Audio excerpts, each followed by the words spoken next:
CM KCR దృష్టిలో తన ప్రాణాలకు ఏమాత్రం విలువ లేదని బీజేపీ ఎమ్మెల్యే రాజాసింగ్ తీవ్ర ఆవేదన వ్యక్తం చేశారు.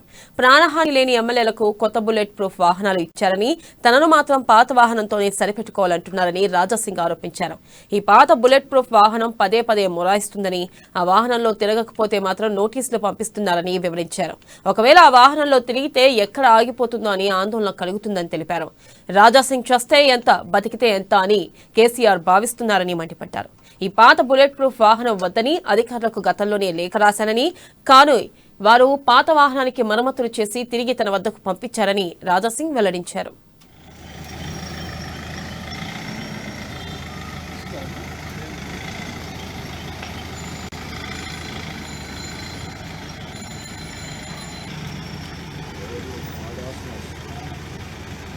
ఈ బండి ఖరాబ్ అయిపోయిందని పురాణపుల్ చౌరస్తాలో ఇడిచేసి నేను బైవాక్ నా ఆఫీస్కి వచ్చేసిన.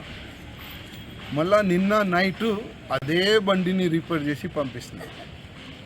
నేను పై అధికారులతో మాట్లాడినా, అసలు ఎందుకు ఒక పాడైన వెహికల్ మరీ ఖరాబ్ అవుతున్నా అట్లాంటి వెహికల్ నాకే ఎందుకు పంపిస్తున్నారని పై అధికారులతో మాట్లాడితే, ఆ అధికారులు నా పేరు చెప్పకండి సార్, కానీ ఒక మాట చెప్తాను, కావాలని పై ఉన్న మినిస్టర్లు కానీ ఇంకా పై ఉన్న అంటే పేరు చెప్పాలంటే వాళ్ళు కూడా భయపడతారు, కానీ నేను చెప్తా, ముఖ్యమంత్రి గారు ఇదే బండి ఇవ్వాలి, ఈ పాడైన వెహికలే ఇవ్వాలని మాకు ముఖ్యమంత్రి గారు ఆదేశం ఇచ్చారు. అందుకోసం ఈ ఖరాబ్ అయిన వెహికలే మీకు పంపిస్తున్నాం.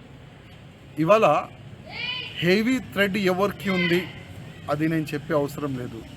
ప్రతి వారంలో ఒక్కసారి 4 డేస్లో ఒక్కసారి వచ్చి నాకు కొద్దిగా మాటలు చెప్పిపోతారు. అది ఇంటర్నేషనల్ ఇష్యూ, చాలా పెద్ద వాళ్ళు మీ పైన కళ్ళు ఉంది, కొద్ది జాగ్రత్త, ఇంకా దీని ఎక్కువ అయితే మేము చెప్పలేమని వాళ్ళు వస్తారు, చెప్తారు, వెళ్ళిపోతారు. ఈ బండి ఖరాబ్ అయిపోయిందని